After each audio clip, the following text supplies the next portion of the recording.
The Barbarian is famous in Diablo II for his notorious whirlwinding dance of death. For so long now, so many of you have been asking me to put a Barbarian together for PvP and to break down the build. So after months of building, testing, and dueling, we finally put something together, a Barbarian that is not only viable in PvP, but that also has over 9,000 life. In this video, we're going to look at a very common type of dueler in Diablo 2 known as the BvC, or Barb versus Caster. And of course, I'm gonna show you some dirty tricks that you can use against your opponents in the Bloodmoor. Let's dive in.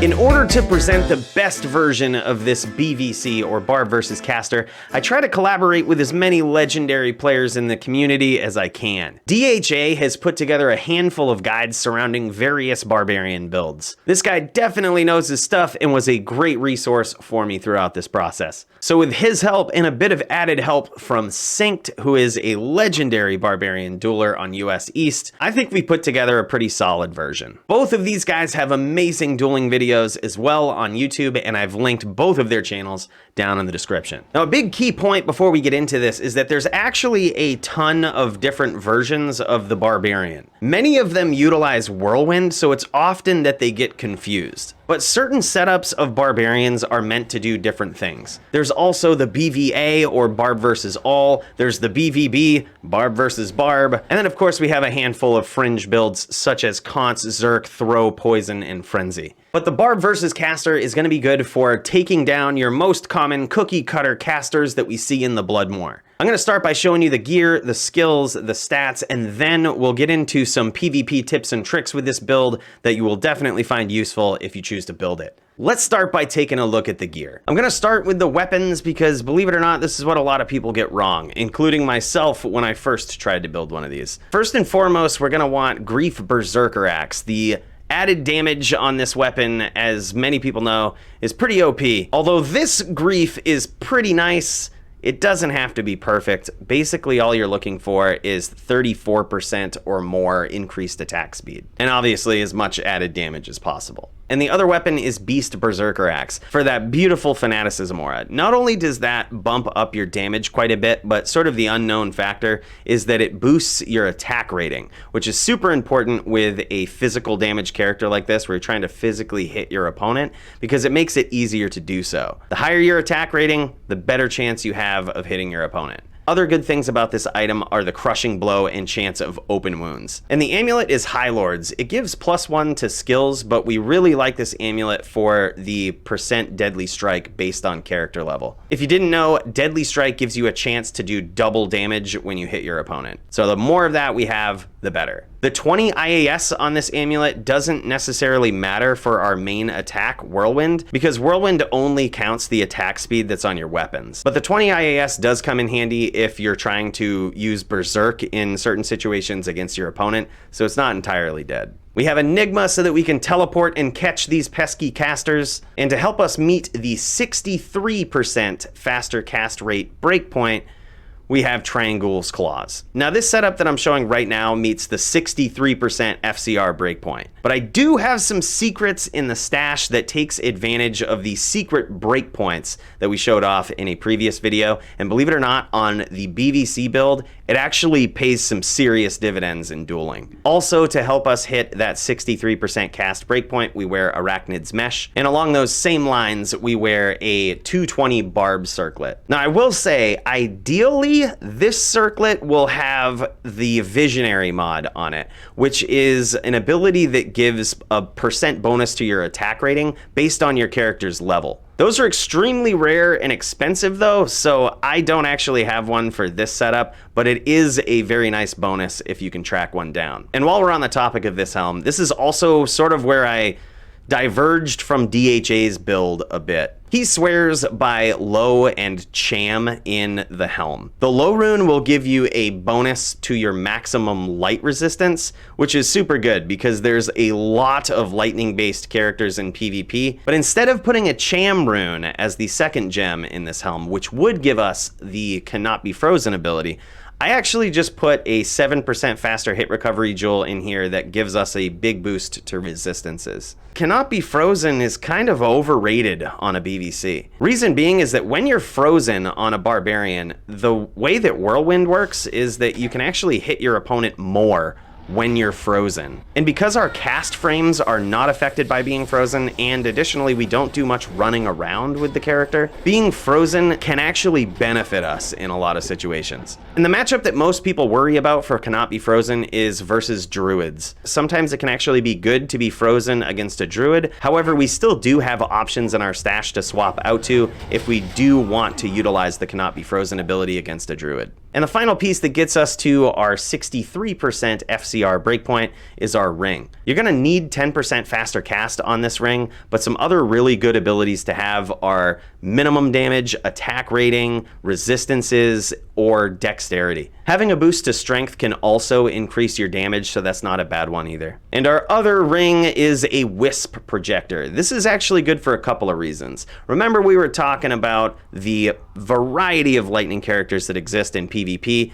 This will help you survive against those. But the other cool piece about Wisp Projector is that it gives us Oak Sage charges. This is one of the big ways that we get over 9,000 life with this build. And finally, for the gear that we're wearing, our boots are Gore Riders. These are incredible for the crushing blow, the chance of open wounds, but they also boost up our deadly strike. On the swap, we have 2 Heart of the Oak flails. This is gonna help boost up our battle orders. As for the inventory, you're gonna wanna get your hands on as many max damage AR life charms as possible and try to fill your inventory with those. None of these are 320/20s, but they're all pretty decent. I'm lucky enough to have a perfect Annihilus and a perfect Torch on this guy. I also threw in a 451 Poison Charm for good measure. You'll also notice that I have my Herodric Cube in my inventory. Now this is actually to pull off Cube Bow, because in team duel games, when everybody's getting ready, you can actually swap out to Battle Orders gear from your cube and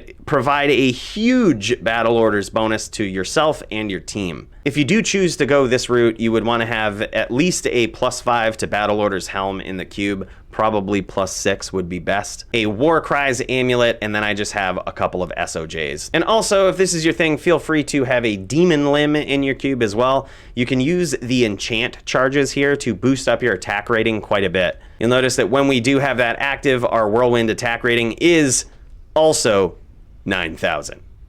So that's the basic gear on this guy's body, but we also do have a couple of options in the stash. This is a very nice BOTD. This is single-handedly the best rune word I've ever rolled. We use this weapon against druids because they have all of those pets, and this weapon boasts 15% life leech, so that can actually just help you regain some life and punish the druid for casting all of his pets. If we ever do need more resistances, I do have another 220 helm here for the Barbarian that boasts a lot more resistances. You can also swap out your helm to a Crown of Ages if you're going up against a high physical damage character such as an Amazon or a druid. And then I have 2 swaps for my boots. I have Inferno Strides for those pesky fire casters, and some boots that give plus to all the other resistances to swap out to as well. Now, I did promise you a secret setup in the stash, or really just some secret sauce in the stash, and let me show you exactly what that is.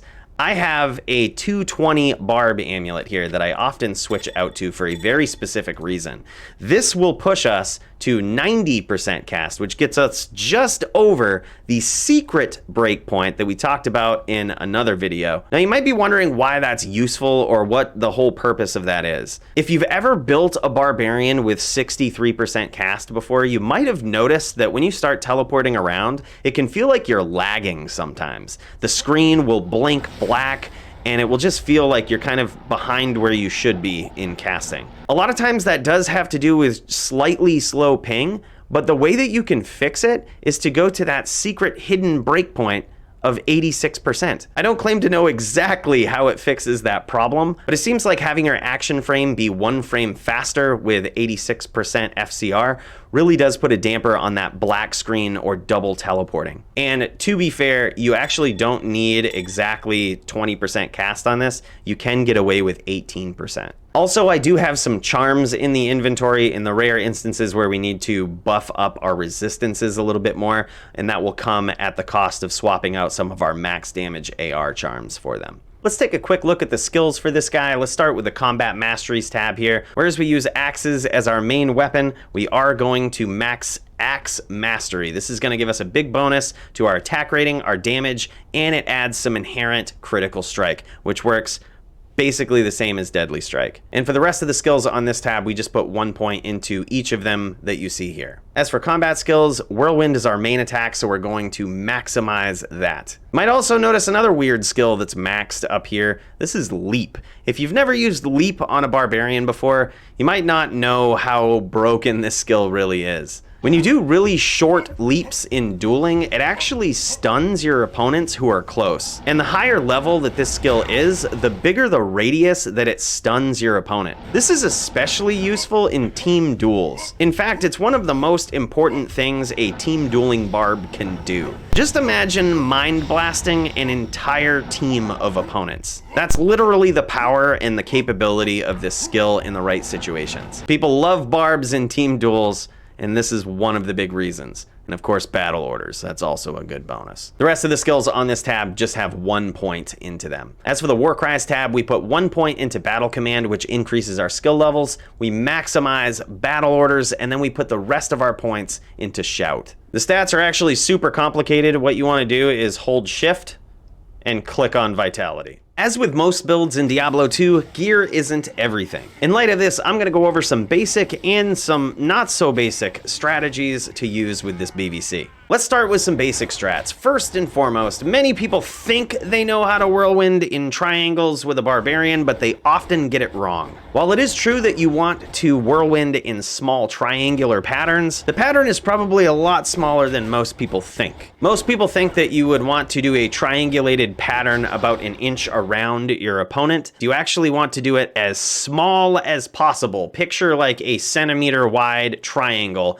at the base of your opponent's feet. Try to hover your cursor around that. By doing that, your whirlwind is forced to hit as many attacks as it possibly can in the shortest distance. Holding Alt and LOD can help you do this without locking onto your opponent's character. By doing this small, tiny little triangular pattern, you can actually force your opponents into FHR animation, and it's extremely difficult for them to get out of a whirlwind lock. Even characters that have max block will find themselves just stuck, either blocking or getting hit, with not much opportunity to walk or even weapon swap away. The pattern in which you whirlwind depends on your matchup and the situation. For example, smiters are not a good matchup for a Barbarian. Usually a smiter can just stand in place, name lock you, and smite you as you come in, and because of their defense and chance to block, there's really not much that you can do about it. However, there is a trick with Barbarians. You can actually just do the opposite and do very, very long across the screen whirlwinds past your smiting opponent. In some cases, this will desync your Barbarian and the smiter will actually not be able to hit you, even though you're right next to them. And because of what we've observed in D2R, this will also be the case when that comes out. Now let's look at some advanced strategies that will take a little bit more practice with this BvC, but can definitely pay off if you master them. Number one is throw locking. I would highly suggest hotkeying the throw skill onto your right click. It might seem a little weird putting throw on right click when this Barbarian cannot throw anything, but that's exactly the point. By doing so, you can actually name lock one of your opponent's pets if they're a druid or a necro, and you can hold your name lock even if they go off your screen. The reason why this is good is because most Barbarians or BvCs will fall into this pattern of trying to immediately telestomp their opponent when they're on screen, and it gets very predictable. You can sort of hold your name lock and time it perfectly, so as soon as they teleport or as soon as they land, you want to teleport right down on top of them right then and keep them guessing as to when your attack is going to come. And then a call back to our first ever tips and tricks video where we also featured some great advice from SYNCHED. CT casting is something that I found extremely valuable with this build. Learning that skill as you go will definitely pay some dividends. It's easier on your mana, but it also allows you to catch your opponent quite a bit faster. Doing this allows you to be a BvC that literally comes in from off the map like a bat out of hell. And the quicker that you are, the less time that your opponent has to respond. So those are some tips and tricks, and this, in general, is the BvC or Barb vs. Caster build. I posted a secret video of duels with this character, so if you want to see some good old LOD action on the BvC, be sure to click this link right here. I hope you enjoyed this video, and I look forward to catching you in the next one.